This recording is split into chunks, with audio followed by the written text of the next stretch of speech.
nakakaloka. TT in the morning! Titi? Ang aga-aga ha. May hindi maamin? Ilabas mo na yan sa akin. Ititi in the morning mo na yan. Bell, Toby in the morning! TT El Toby in the morning!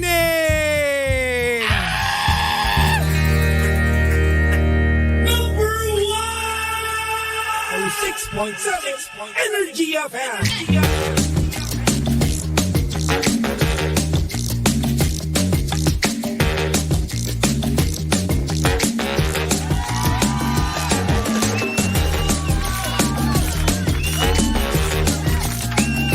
Same, pero iba. We are number 1, 6.7 Energy FM Pangga. Huwag mo sabihing radyo, sabihin mo.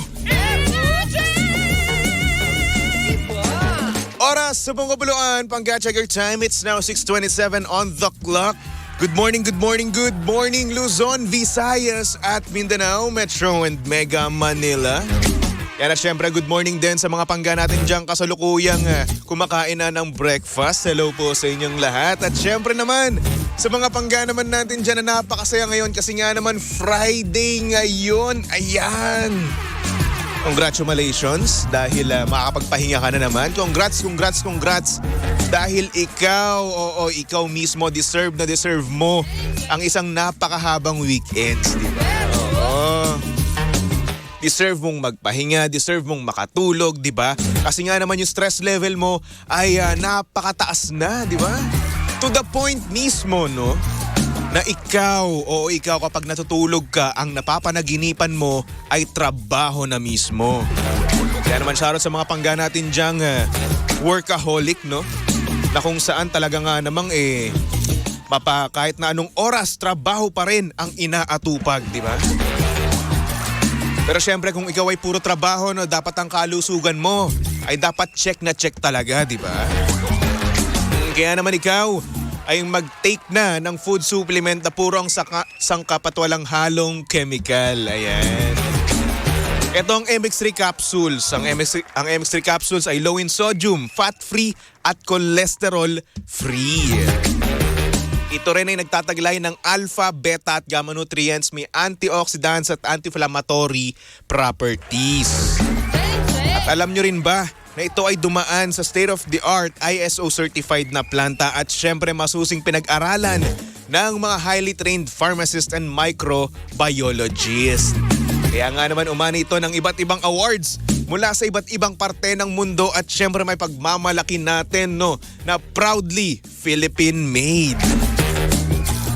Kaya naman, para makasigurong tunay, natural at orihinal, ayan, pumunta lang kayo sa mga leading drugstores nationwide, okay? At syempre, para sa iba pang katanungan, bisitahin lang naman ang kanilang website na mx3ph.com or tumawag sa kanilang hotline na 0918-888-8693. Dito na tayo sa MX3 sa tunay, natural at orihinal, di ba? Maganda yan. Para sa ating mga workaholics, di ba? Workaholics pero nagrarant naman. Shoutout sa mga pangga natin dyan na bago magtrabaho, magrarant muna. Yung tipong kung ano-anong pambabatikos muna sa kanilang mga boss, no? Sa mga nag-utos mismo sa kanila, no? Ayan. Rant muna bago trabaho. Ay nako. O siya, eto mabigay tayo ng 500 pesos. Kaya naman, Bingbing, pasok! Pangga Bingo Plus Panalo!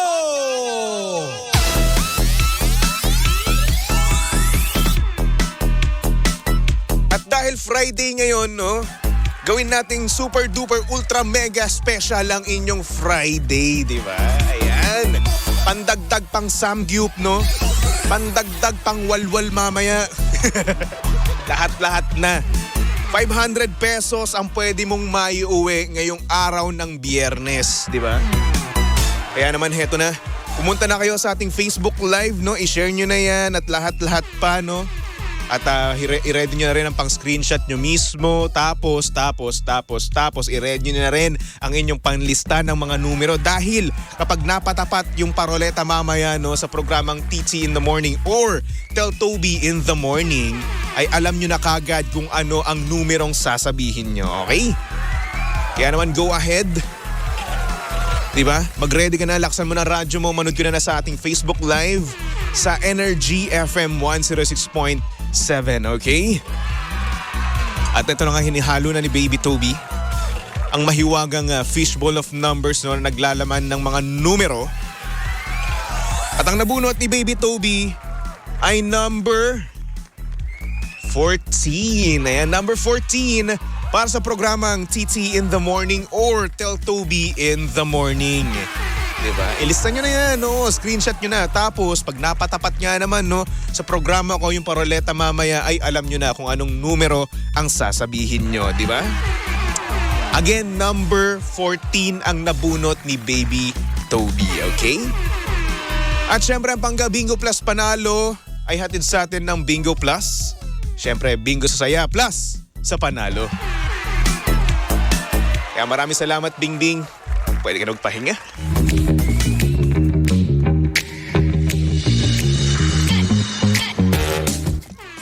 Alam mo yung napapa-overthink ka sa mga bagay-bagay. Yung hindi mo alam kung tama ba yung nasasabi mo o hindi. Shoutout sa mga pangga natin diyang overthinker, no? Oo. Na ang tagal-tagal lang hindi nagawa yung kanilang mga trabaho, no? Pero ayun, nag-overthink. Ay nako. At syempre, shoutout din naman sa mga pangga natin dyan, no? Na hanggang ngayon ay umaasa pa rin. Ayan. Umaasa pa rin na sila ay makrashback ng kanilang crush. Umaasa ka ba? Ha? Yung tipong maghihintay ka sa kawalan na tanging between na lang naman ang iyong nakakausap, no? At sasabihin, may pag-asa ba kami? Umaasa ka pa? Naku, wag na. Ikaw naman. Kung hindi ka na pinapansin, di ba, pangga? Wag na. Ekis na, di ba? Enough na. Move on. Next crush na lang, di ba? Ganun lang naman kasi yun. Oo. Pero ikaw, kung martir ka, edi sige, go. Wala namang pumipigil sa'yo no? Oo, buhay mo yan, di ba? Ay, nako. Shoutout sa mga pangga natin diyang pinaasa, pinakilig, pero hindi ginawa. Yung tipong ni-love bombed, no? Pero ngayon, wala na. Di na pinapansin, di ba? Kahit sin man lang, no, sa kanilang mga message, no, wala na rin, di ba? Ay, nako. Anyway, good morning sa mga pangga natin sa comment section. Hello po sa inyong lahat. Hello sa aking ninong na si Ronnie Balido. Adi Oni, kamusta ka na? Oo, I miss you. Good morning din kay Alvin. Sabi niya, welcome back pare ko. Uy, salamat naman. Kay Elizabeth Corpus, hello, good morning. Kay Irvin, good morning. Kay Leia, ikaw Toby, naalala mo ba crush mo? Uy, wala ako nun. Wala akong crush kasi yung nagiging crush ko ayaw sa akin. Tuwing gano'n na lang, no? Kapag tayo nagkakaroon ng crush, yun yung hindi nagkakagusto mismo sa atin, di ba? Tapos, kapag meron naman tayong hindi crush, no? Yun naman yung nagkakagusto sa atin. Ang gulo. Eh ayun, ayoko na. Ayoko na magkaroon ng crush. Tahimik na buhay ko. Sa mga babae dyan, no? Oo, halika dito. Sa mga babaeng single dyan, halika dito. Siyempre, pang front lang yung ayaw na magka-jowa, no? Oo. Jong-jowa na ako. Charot! De, joke lang. Hindi yan. Hello din kay Richard. Sabi niya, good morning, Toby. I'm back. Kamusta ka na? Na-miss kita, ilang days din ako di nakanood sa'yo dito sa FB. Eh, ilang days naman din akong wala. Sorry na. Sabi ni Ninong Oni, welcome back Ate Mirna. Uy, Tita Mirna, hello po. Welcome back po. Kamusta naman po ang flight? Baka naman po. Sabi ni Leia, hindi nga. Oo, totoo yun. Wala na akong crush ngayon. Oo.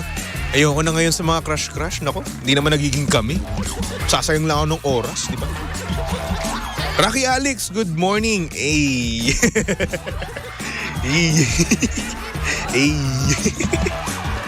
Ba't ang cringe pag sa akin? Pag ako gumagawa? Sabi ni Alvin, napanood mo na ba Deadpool? Yes, napanood ko na kahapon lang. Pinilit ko talaga, no? Oo. Natutuwa ako. Oo, sobra ako natutuwa. Kaya naman, ayun, napakasaya ko kahapon. Kung isa ka talagang Marvel fan, no? Yung simulat sa pool, no? Ayan. Matutuwa ka talaga, di ba? Ay, naku, yun na lang masasabi ko. Baka kung ano pa mas spoil ko dito. Diyos ko. Hello din kay Mesil. Sabi niya, good morning. Happy Friday, Baby Toby. Sa'yo din, happy Friday. Sana naman magkaroon ka ng napakagandang Friday, no? Oo, na araw. Friday na araw pa. Anyway, mga pangga, meron tayo ngayon sender, no? Kaya naman ipasok na natin yan dito sa TT in the Morning. Oh, yeah. TT in the morning. Ang aga-aga ha. Tell Toby in the morning.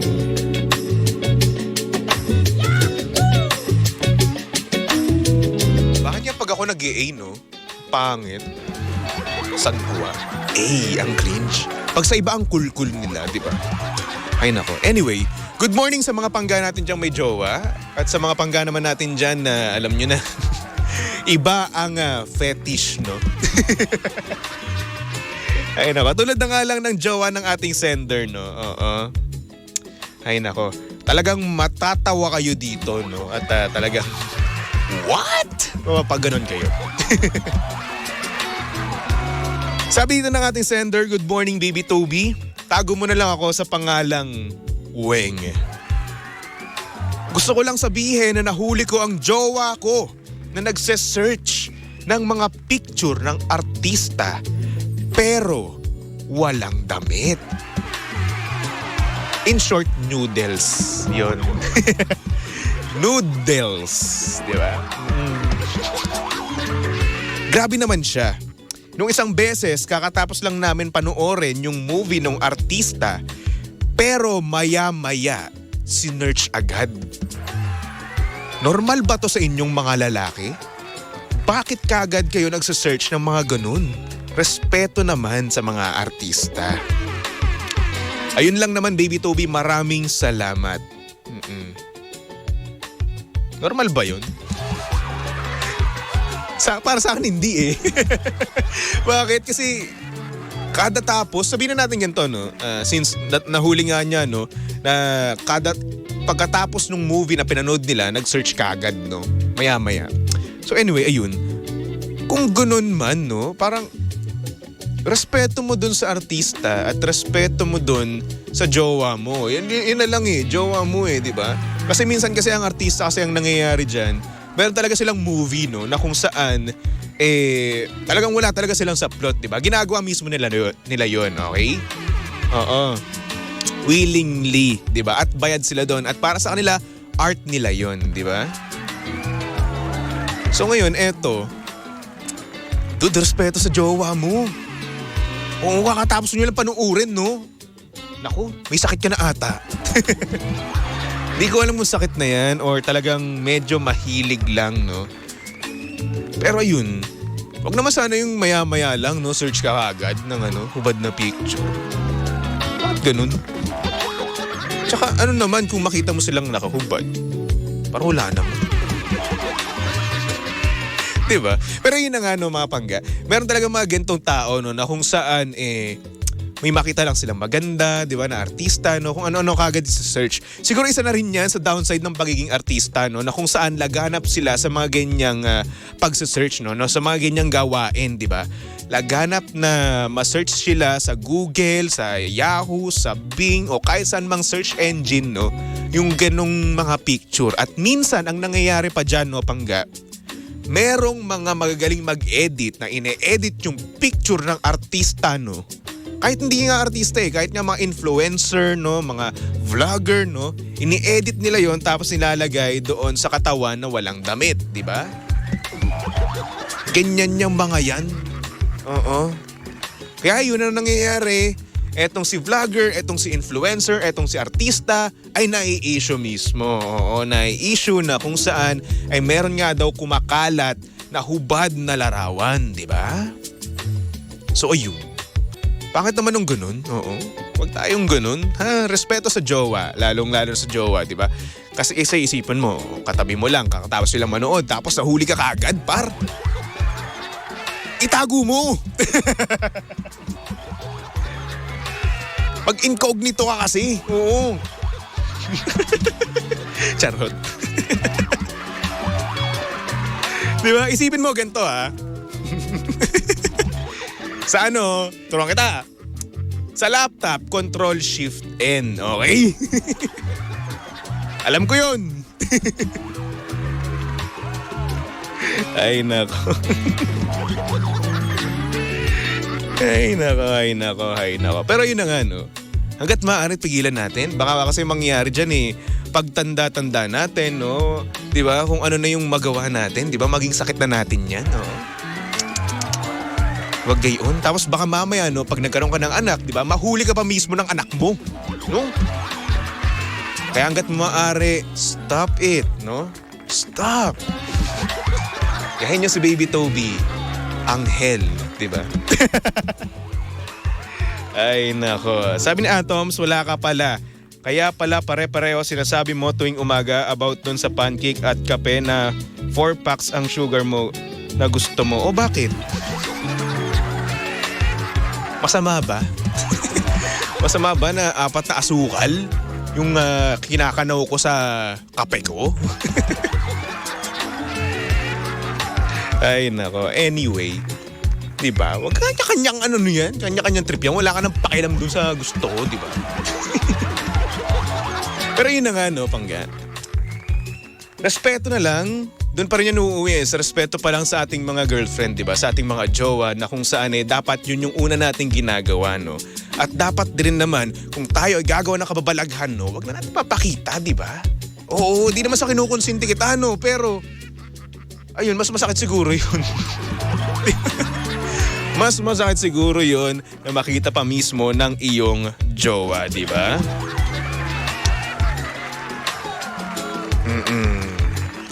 So anyway, para sa ating sender, no, na si anong pangalan nito? Si Weng, ayan, si Weng, di ba? Kapag si Weng, no, ay talaga nga naman nahuli pa to, siguro sobra-sobra na yung galit nito mismo, no, na kung saan baka mamaya hiwalayan na, di ba? Di ba? So ayun. Kaya Chong, sa jowa naman ni ni Weng, wag naman sana. Tigil-tigilan natin. Enough na. Okay. Baka kasi mamaya, yan pa maging cause, no, ng inyong breakup, di ba? Kung mahal mo talaga siya, no, wag na. Respetuhin natin. Okay? Sabi natin, Robina, buti pa yung kape mo, Toby, ang tamis, tapos ikaw walang jowa. Oo na! Wala dyan yung topic natin Wala sa jowa, wala sa pagjojowa, di ba? Wala sa crush ko, di ba? Wala doon. Di ba?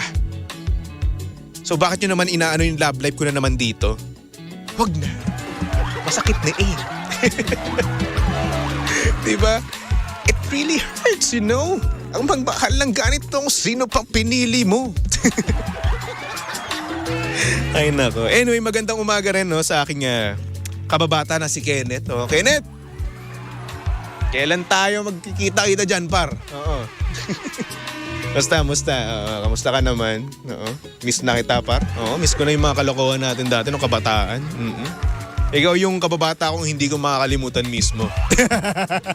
Ang dami na nating pinagsamahan, Kenneth, di ba? Ang dami na nating aksidente mismo. Par, ano lang tayo? Shot na lang tayo, ha? Ay, nako. Anyway, para sa mga pangga natin dyan na gustong tumawag, no, pwede pa rin naman yan. Yes. Pwede pa rin naman yan. Pumunta ka lang sa Energy FM 106.7, okay? Alright. At syempre naman, no, para naman sa mga pangga natin dyan na hindi pa rin pipili, no? Pipili ng iba. Yes, kasi nga naman ang tanging gusto pa rin nila ang kanilang mahal sa buhay.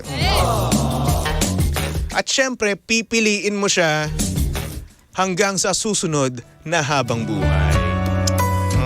Tumutok lang dito. Sensasyong same pero iba. We are number 106.7 Energy FM. Panggawag mo sabihing radyo, sabihin mo.